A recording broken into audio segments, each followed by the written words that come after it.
और एक विधवा चंपा अपने टूटे सजे आंगन में तुलसी को जल दे रही थी।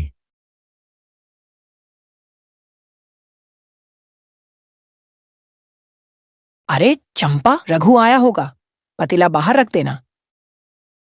हाँ अम्मा, मैं खुद पतीला लेकर दूध लेने जा रही हूँ। रघु दूध लेकर आता है। सिर पर पीतल का बर्तन रखा हुआ है। उसके चेहरे पर रोज की वही सादगी और शालीनता है। चंपा धीरे से मुस्कुराते हुए पतीला लेकर बाहर आती है। राम राम भाभी, दूध डाल दूं पतीले में? हाँ, इस येलो पतीला इसमें डाल दो। और वो कल दूध तुमने थोड़ा कम दिया था, अम्मा ने कुछ कहा तो नहीं? अरे नहीं भाभी, वो मेरी गाय बीमार हो गई थी। अब ठीक है, आज थोड़ा ज्यादा ही दे दूं। दोनों भी हल्की मुस्कान में खो जाते हैं। कुछ महीने बीतते हैं। चंपा और रघु की मुलाकातें रोज की आदत बन जाती हैं। एक दिन अम्मा चाय पीते हुए चंपा से कहती हैं, चंपा, रघु तो अच्छा छोरा है, गांव में इज्जत करता है सबकी। अकेली औरत को देख के भी नजरें नीची रखता है, और तू फिर भी अकेली है। हाँ अम्मा, है तो अच्छा, बस हमारी किस्मत ही उलटी थी। ऊपर वाले ने जिसे दिया था जल्दी ले भी लिया। कभी कभी नई राहें पुराने घाव भर देती हैं। तू समझ रही है ना मैं क्या कह रही हूँ? अम्मा की बातें कुछ कुछ चंपा समझ गई, लेकिन चंपा बिना कुछ कहे रसोई में चली जाती है।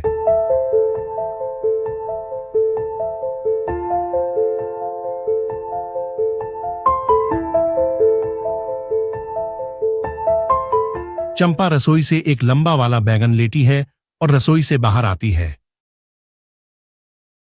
उसके हाथ में बैंगन देख अम्मा उससे कहती हैं, अरे बहू, ये बैंगन लेकर कहाँ जा रही हो?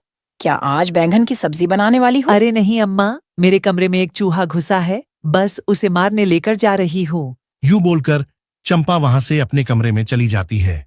यहां अम्मा खुद से बात करने लगती है। एक दिन गांव के मेले में चंपा अकेली है। तभी रघु आता है, हल्के संकोच के साथ। चंपा भाभी, अकेली आई हो? अम्मा का पैर दुख रहा था, बोली तू चली जा। तो चलो, मैं साथ हूं, खो जाऊंगी तो ढूंढ भी लूंगा। चंपा की नजरों में थोड़ी शरारत, थोड़ी राहत होती है। पहली बार उसके होठों पर बिना दुख के मुस्कान उभरती है। रात को घर लौटकर अम्मा के पास चंपा बैठती है। तेरे चेहरे पर तो रंग लौट आए हैं चंपा। पता नहीं अम्मा, रघु से बात करके लगता है जैसे कोई अपने जैसा है, कोई जो मेरी तकलीफ को बिना कहे समझ जाता है। मैं तो पहले से ही जानती थी कि तेरे दिल में भी रघु के लिए प्यार है। लगता है अब मुझे ही तेरे रिश्ते की बात रघु से करनी होगी। चंपा की आंखों से 2 बूंद आंसू टपकते हैं। वह अम्मा के पैरों में झुक जाती है।